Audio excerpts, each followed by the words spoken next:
Okay everyone, it was a normal day in the market. क्या क्या हुआ नहीं हुआ एक बार डिस्कस करेंगे एंड देखेंगे कल यानी कि 11th ऑफ सितंबर को मैं किस तरह से मार्केट में ट्रेड कर सकता हूं। तो ये वीडियो को पूरा देखिए, एंड तक देखिए, सारा लेवल्स को हम डिस्कस करेंगे ताकि आप लोगों को कल का मार्केट के लिए बहुत ज्यादा हेल्प मिले। तो hey everyone, welcome back to my YouTube channel the Bengal trader. I hope you guys are doing absolutely fine. As a SEBI registered research analyst मैं ये फिर से आपको बताना चाहूंगा कि it is not a buy sell recommendation video. I may have position running in the trades that I am sharing with you guys. It is just for educational purpose. आप आपका रिसर्च जरूर खुद कीजिएगा because ultimately trading and investments are always subject to market risk. Okay, last analysis video में मैंने ये चीज clearly आप लोगों के साथ मेंशन किया था कि मार्केट में मतलब मार्केट बहुत दिन से गैप अप ओपन हो रहा है, 1 2 3 4 5, 1 2 3 4। तो आज भी अगर गैप अप ओपन होता है, अपसाइड का ट्रेड शायद बन सकता है। चांसेस है कि मार्केट अपसाइड की तरफ मूवमेंट करे। यस, थोड़ा बहुत मूवमेंट किया बट सस्टेन नहीं कर पाया। यहां पे प्राइस एक्शन बना के मार्केट नीचे की तरफ आने लग गया और डायनामिक जो SMA 50 है वहां का सपोर्ट लेके मार्केट फिर से घूम रहा है। ओके, अच्छा, ये एक अच्छा चीज हुआ है। क्यों अच्छा चीज हुआ है डिस्कस करेंगे। सबसे पहला चीज तो वीकली कैंडल में मैंने आप लोगों के साथ बताया था कि अपसाइड का लेवल्स जो है ना वो कब ओपन होगा पता है? जब लास्ट वीक का हाई को मार्केट तोड़ेगा। अब लास्ट वीक का हाई को मार्केट तोड़ा है, अब 2 दिन बाद बाकी है ये वीक को क्लोज करने में कल और परसों थर्सडे और फ्राइडे। तो मार्केट अपसाइड की तरफ सस्टेन करके अपसाइड की तरफ मूवमेंट दे सकता है। लेकिन नीचे में एक इंबैलेंस खड़ा हुआ है, अच्छा खासा बड़ा टाइम फ्रेम का इंबैलेंस खड़ा है 15 मिनट का। तो काइंड ऑफ इंबैलेंस को लेने भी मार्केट नीचे की तरफ आ सकता है। बट इंबैलेंस थ्योरी अपने आप में एक ऐसा थ्योरी है जहां पे एक बहुत बड़ा फ्लॉ होता है कि इंबैलेंस को मार्केट तो लेगा 999%, लेकिन कब लेगा वो 80% तक जाके उसका प्रोबेबिलिटी खत्म हो जाता है। वो कभी कभी ऐसा रैंडम हो जाता है कि मार्केट इंबैलेंस के बिल्कुल बाजू से घूम के ऑल टाइम हाई चला गया फिर लेने आ गया। तो ये चीज तो हम मिस नहीं कर सकते ना, इसीलिए इंबैलेंस के साथ साथ हम थोड़ा सा हायर टाइम फ्रेम को भी कंसिडर कर लेते।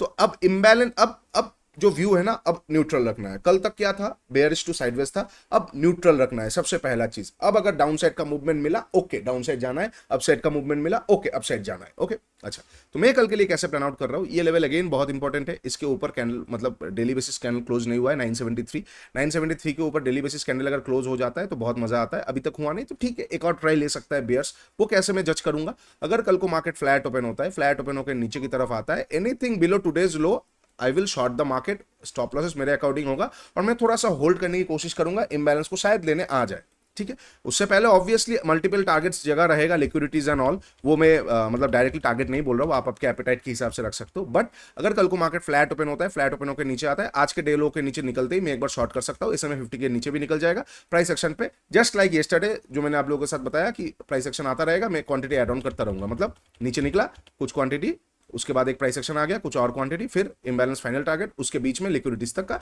होल्ड करके टारगेट, ठीक है। अच्छा, ये हो जाएगा अगर फ्लैट ओपन होकर मार्केट नीचे आ रहा है।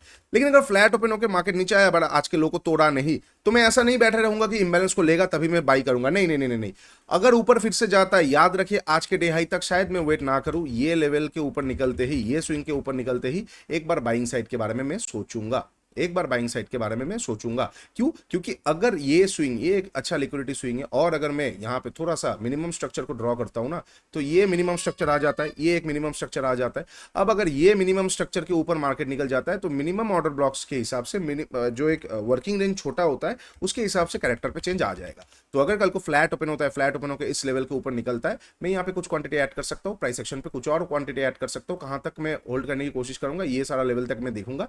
ऑब्वियसली यहाँ पे ये है लगभग हाँ ठीक है, कोई बात नहीं, ये ऐसी नहीं है। एनीवे, ये लेवल तक एक बार मैं वेट करने की कोशिश करूंगा। अगर ये लेवल तक मार्केट एक बार निकल जाता है तो वहां पे मैं एक बार, एक सेकंड, वहां पे मैं एक बार होल्ड कर सकता हूं, वहां पे मैं एक बार मार्केट पे लॉन्ग जा सकता हूं, ठीक है। लेकिन मैं शॉर्ट तभी करूंगा जब आज के लो को तोड़ेगा। याद रखिए, ऊपर से शॉर्ट अब ना सेल ऑन राइज थोड़ा मुश्किल हो जाएगा, क्योंकि आज वीकली कैंडल के हाई को तोड़ दिया है तो कल को निकल सकता है। तो मैं यहां का लिक्विडिटी ग्रैब नहीं देखूंगा, यहां का लिक्विडिटी ग्रैब नहीं देखूंगा, मैं ऊपर का लिक्विडिटी ग्रैब नहीं देखूंगा। मैं एकदम ऊपर से शॉर्ट फिर से करूंगा, या तो मैं नीचे शॉर्ट करूंगा। देखो, एज एन ऑप्शन बायर ना बहुत सारा चीज होना पड़ता है। हमेशा सस्ता लेके महंगा नहीं बेचना होता है, कभी कभी महंगा लेके और महंगा बेचना पड़ता है, ठीक है। ऐसा होता है मार्केट के साथ। तो अगर फ्लैट ओपन होकर नीचे आता है, आज के लो को तोड़ेगा, आई एम गोना शॉर्ट। अगर फ्लैट ओपन होकर ऊपर जाता है, ये लेवल के ऊपर कुछ क्वांटिटी, प्राइस एक्शन पे कुछ और क्वांटिटी, बिकॉज SMA 50 का सपोर्ट भी है और वीकली कैंडल में हाई भी तोड़ा है लास्ट वीक का, तो अपसाइड की तरफ मार्केट जा सकता है, ठीक है। अच्छा, ये हो जाएगा फ्लैट ओपन पे। अब अगर गैप अप और गैप डाउन ओपन होता है मार्केट, अगेन एक और चीज, अगर ये रेंज में रह जाता है, कुछ नहीं करूंगा, जिस भी साइड जाएगा उस साइड का तोड़ सकता हूँ, देख सकता हूँ। हाँ, रेंज बनाएगा, अच्छी बात है। नीचे में आएगा तो अच्छा, फ्राइडे में अच्छा मोमेंटम मिलेगा। कल को अगर रुक गया और अगर ऊपर गया तो फ्राइडे में अच्छा मोमेंटम मिलेगा। ओके, अच्छा, ये हो जाएगा इनकेस अगर मार्केट फ्लैट ओपन होता है। अब अगर मार्केट गैप अप या गैप डाउन ओपन होता है, सपोज अगर गैप अप ओपन होता है which can be possible because जिस तरह का हुआ है ना, फिर से एक और दिन गैप अप ओपन हो सकता है, तो आज के हाई के ऊपर तोड़ते ही एक बार बाई बनता है, ये लेवल तक एक बार मार्केट खुद को खींच सकता है 25,150 तक। और उससे पहले ऑब्वियसली 25 के जो है 25 के का एक राउंड नंबर था, ये राउंड नंबर के आसपास मार्केट रुक रहा है, तो ठीक है, अगर गैप अप इसके ऊपर ही 25,000 के ऊपर ओपन होता है तो 150 160 तक मार्केट एक बार पुश ऑन कर सकता है। ठीक है, बहुत बड़ा गैप अप इग्नोर कर दूंगा, ये लेवल के आसपास अगर सेलिंग लेवल के आसपास चला जाता है, यहां से मुझे कोई भी शॉर्ट साइड अपॉर्चुनिटी मिलेगा, मैं शॉर्ट कर सकता हूं मार्केट को। ओके, अच्छा, ये हो जाएगा अगर गैप अप ओपन होता है। अब सपोज गैप डाउन ओपन हो जाता है, that will be very interesting. 5 दिन लगातार गैप अप के बाद एक अचानक गैप डाउन, वो भी वीकली लेवल को क्रॉस करके। अब इसका मतलब सिंपल हो सकता है, अगर